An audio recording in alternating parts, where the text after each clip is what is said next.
This is Melanie Johnson at Super Bowl 2017. We have the privilege to be at the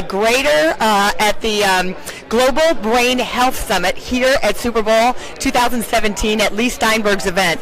And I have one of the panelists that spoke at this event today. We're talking about concussions and the impact that it has, just not on players, but on children and on people in the military.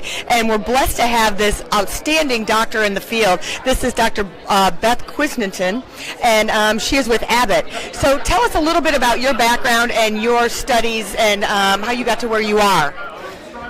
Sure, I'd be happy to. What we're doing at Abbott is we have global research ongoing in diagnostic research. We're looking specifically for blood-based tests or biomarkers that assess whether the brain has been injured or not. We're really excited about it. We have a number of collaborations.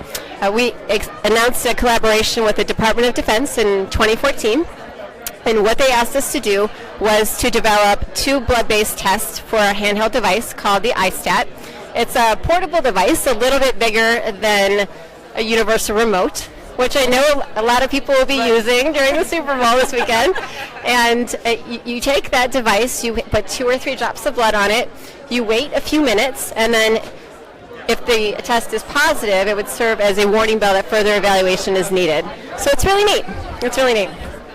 So is that the newest trend, you think, in helping to identify people that have concussions? I think that is a very important question. As a neurologist, I can tell you that it's tricky sometimes to diagnose concussion. A lot of the symptoms are subjective. For example, someone may not feel well, or it may be similar to common things like headache or nausea or vomiting. So it's really important is to have objective measurements that you can go to that are reliable to help you interpret what's going on. So for example, if somebody comes into the hospital and they have chest pain, there are a lot of different tests that you can do. You can do blood tests, you can do EKGs, you can do imaging. For concussion, we don't have that yet. So that's what this symposium was talking about, is advances and what's coming together. There are a variety of objective tests that are being worked on. There are things like eye tracking, specialized imaging, and in our case at Abbott Diagnostics, we're working on blood tests. Okay, let's take it down to kind of the everyday type of person, the mom who has kids that are athletic. I've had sons that they've identified because they did a baseline in high school for concussion. But let's say you have maybe a 6th grader who's playing football or soccer and hits their head.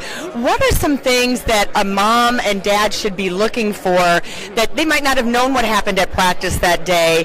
What are some overall things, if your child is going to be an athlete, that you should be aware of and just be cognizant of? I love this question as well. So it's always important to be prepared. You want to be like a Boy Scout. You want to be prepared. You want to know the signs and symptoms of concussion.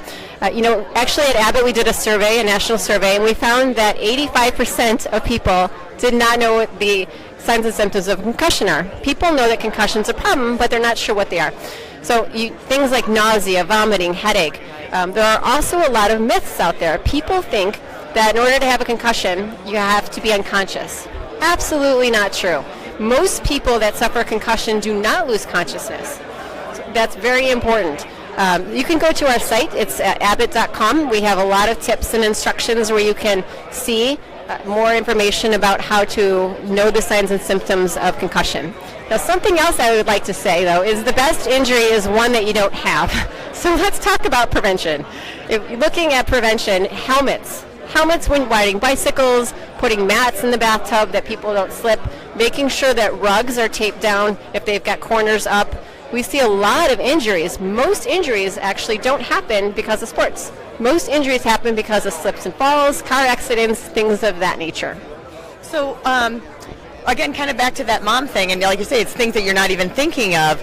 Kind of twofold. If a child comes home and says, man, I got this headache, Mom, and I feel kind of nauseous, you shouldn't just be thinking flu right away. You should also be thinking about these other things and ask them what they did and be cognizant of that. I love that. Absolutely. So as a neurologist, I know that the brain is the most important. If you talk to a cardiologist, the heart's most important, but you're absolutely right. Sometimes kids will come home and something happened at school and maybe they don't tell you. So asking them, did anything happen? Did you hit your head? And then also, everyday things can happen. So, for example, I'm a mom, I'm a neurologist, and my daughter was playing in the bathtub and she hit her head. So she got injured in a bathtub while sitting down. So it can happen anywhere at the flip of a switch. But knowing what the signs and symptoms are and what to do about it. So if your child is injured, and you're worried about a concussion, you should always seek out medical care and go have your child evaluated by their physician. Terrific. Great advice for everybody, for athletes and for if you just have children, even for yourself. So make sure you have something non-slip in your bathtub and your shower. All right? Thank you so much, Beth. Appreciate it. Sure. And wear your bike helmets. Thanks.